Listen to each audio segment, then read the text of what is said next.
Cinema പരാജയപ്പെട്ടതിനെ തുടർന്ന് സാമ്പത്തിക പ്രതിസന്ധിയിൽ വലഞ്ഞ നടൻ സുബീഷ് 2 തവണയാണ് ആത്മഹത്യ ചെയ്യാനൊരുങ്ങിയതെന്ന് പറയുന്നു.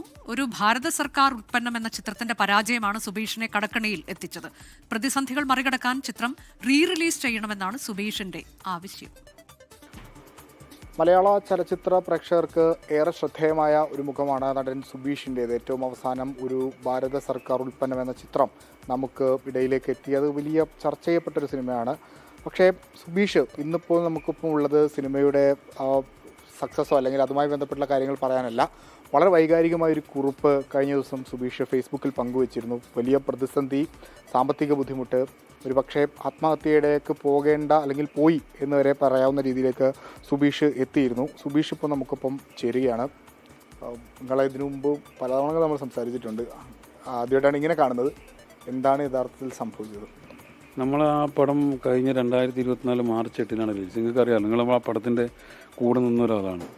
അപ്പോൾ അതിനുശേഷം ആ സിനിമയുടെ പേര് കട്ട് ചെയ്തു, ഭാരതം എന്നുള്ളത് കട്ട് ചെയ്തു. അതിനുശേഷം നല്ല അഭിപ്രായത്തിൽ റിവ്യൂ ഉണ്ടായിരുന്നു. ഇപ്പോൾ ടൈംസ് ഓഫ് ഇന്ത്യ 4 മാർക്ക് കൂടുതൽ, എല്ലാ റിവ്യൂസും നല്ല അഭിപ്രായം പറഞ്ഞു. പിന്നെ എന്നെപ്പോലത്തെ ഒരു സാധാരണ മനുഷ്യൻ നായകനായതുകൊണ്ട് അത് കച്ചവടമായില്ല. പിന്നെ ചില ആൾക്കാർക്ക് അതൊരു കച്ചവടമായിട്ടൊരു മെയിൻ സ്ട്രീം ഒരു OTT പ്ലാറ്റ്ഫോമിൽ വരരുന്നതിൽ വാശിയുണ്ടായിരുന്നു. അപ്പോൾ അങ്ങനെ ഞാൻ ആ സിനിമയ്ക്ക് വേണ്ടിയിട്ട് ബോംബെയിൽ പോയി 6 മാസം 7 മാസം ഇരുന്ന് കുറേ ഏജൻറ്റുമാർക്ക് പൈസ കൊടുത്തു. അവിടെ നിന്ന് തീർന്നില്ല. പിന്നെ ചെന്നൈയിൽ പോയി. അങ്ങനെ എൻ്റെ ജീവിതം ഓട്ടത്തിലായിരുന്നു മൊത്തം. പിന്നെ അത് കടന്നെടുക്കാൻ വേണ്ടി ഞാൻ വേറെ പല പരിപാടികളെടുത്തു, പിന്നെ നേരായ വഴിയിൽ. പക്ഷേ അതൊന്നും നടന്നില്ല. എനിക്ക് ഭയങ്കര പേടിയാണ്. ആരെങ്കിലും വരുമ്പം ഞാൻ ഇവിടെ വിളിക്കും.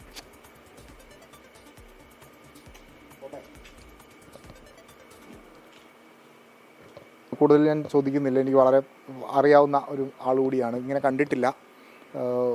സുബീഷിനെ നമുക്ക് എല്ലാവർക്കും അറിയാം. നമ്മൾ ഒരുപാട് ചിരിപ്പിച്ച് ഒരുപാട് കഥാപാത്രങ്ങൾ, വളരെ സീരിയസ് ആയ കഥാപാത്രങ്ങളൊക്കെ ചെയ്ത ഒരു മനുഷ്യനാണ്. അദ്ദേഹത്തിന് ജീവിതത്തിലേക്ക് തിരിച്ചു വരേണ്ടതുണ്ട്. സിനിമാ സംഘടനകൾ, സിനിമാ പ്രവർത്തകരൊക്കെ ഈ സങ്കടം കാണണം, ചേർത്ത് പിടിക്കണം. ഒരുപാട് പേര് വിളിച്ചു എന്ന് തോന്നുന്നു അല്ലേ? ഒരുപാട് ലിജോട്ടനൊക്കെ കുറേ ആൾക്കാർ വിളിച്ചു. ലിജോട്ടൻ, മഞ്ജു പത്തോസ്, കുറേ അസിസ്റ്റന്റ് ഡയറക്ടേഴ്സ്, കുറേ അസോസിയേറ്റ് ഡയറക്ടേഴ്സ്, കുറേ ആൾക്കാർ വിളിച്ചു. ഉറപ്പായും നമ്മൾ തിരിച്ചു വരും എന്നുള്ള ആത്മവിശ്വാസം. നമുക്ക് ഇതൊന്ന് റിലീസ് ചെയ്യാൻ വേണ്ടിയിട്ട് നിങ്ങളെല്ലാവരും കൂടി എൻ്റെ കൂടെ നിൽക്കണം.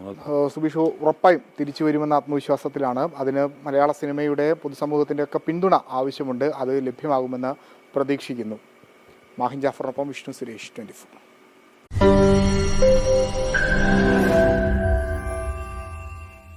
ലോകത്തെവിടെയായാലും ഏത് സമയത്തും 24 വാർത്തകളും ഓഗ്മെന്റഡ് റിയാലിറ്റി പാക്കേജുകളും എക്സ്പ്ലെയിനറുകളും വിശദമായി കാണാൻ ഞങ്ങളുടെ YouTube ചാനൽ നിങ്ങൾക്ക് സബ്സ്ക്രൈബ് ചെയ്യാം.